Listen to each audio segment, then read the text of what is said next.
두 번째 큐브의 키워드는 누가라는 키워드를 가지고 왔습니다.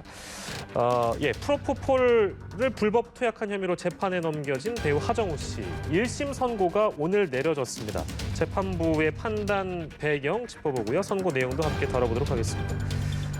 벌금형을 1심에서 선고받았는데요. 먼저 하정우 씨의 혐의 구체적으로 좀 정리를 하도록 하겠습니다. 손정혜 변호사께서 정리해 주시겠어요? 네, 2019년 1월부터 9월경까지 서울의 모 병원에서 불법적으로 프로포폴을 투약을 했다. 약 19회를 불법 투약했다라는 혐의를 받았고요. 네. 검찰에서는 이제 약식 기소, 비교적 가벼운 사안이다라고 보고 벌금 1,000만 원의 약식 기소를 했지만 법원에서 직권으로 정식 재판에 회부를 해서 재판이 진행됐고요. 예. 1회 정도 공판기일이 진행됐고 이 사건은 이제 하정우 씨가 모두 반성하고 자백하는 사건이기 때문에 재판은 길지 않았습니다. 오늘 이 재판에 대해서 선고가 3,000만 원으로 나온 상황입니다. 예. 근데 보통 약식 기소로 끝나는 경우도 있지만 정식 재판으로 넘겨진 경우인 거잖아요. 지금 이 경우가 왜 그렇다고 봐야 됩니까? 정식 재판은 피고인이 불복해서 나는 무죄인데 왜 유죄의 벌금형을 내리냐 이렇게 이제 불복해서 열릴 수도 있지만 예. 재판부가 볼 때는 비교적 가벼운 사안으로 보이지 않거나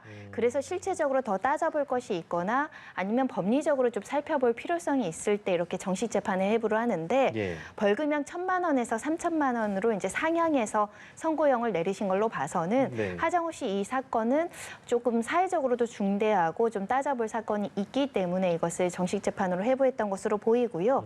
이 정식 재판으로 법원이 직권으로 이제 회부를 할 때는 예를 들면 벌금형이었던 사건을 징역형으로 바꾸거나 이렇게 할 수는 없습니다. 예. 그래서 벌금형 그 안에서 이제 그 선고형을 정해야 되는데 이렇게 판단을 했습니다. 재판부는 예. 피고인은 지인의 인적 사항을 제공하고 의사 공모해서 진료 기록부를 거짓 작성하는 등 범행의 재질이 가볍지 않다. 대중의 사랑을 받는 배우로서 범행을 저질러 책임이 무겁다. 이렇게 이제 지적을 한 걸로 봐서는 간이하게 약식 기소로 끝날 것이 아니라 그래도 정식 재판을 해야 된다라고 판단하신 걸로 보이고요. 예. 하지만 모두 다 인정을 했고요. 깊이 반성하고 있고 특히 아무런 범죄의 전력이 없는 점을 고려해서 벌금 3,000만 원, 추징금 88,000원 정도를 내렸습니다. 예. 대중에게 잘 알려진 분들이 이제 프로포폴 투약 혐의와 관련해서 재판에 기소가 되거나 이런 식으로 처벌받는 사례들이 늘고 있는 그런 상황인데요.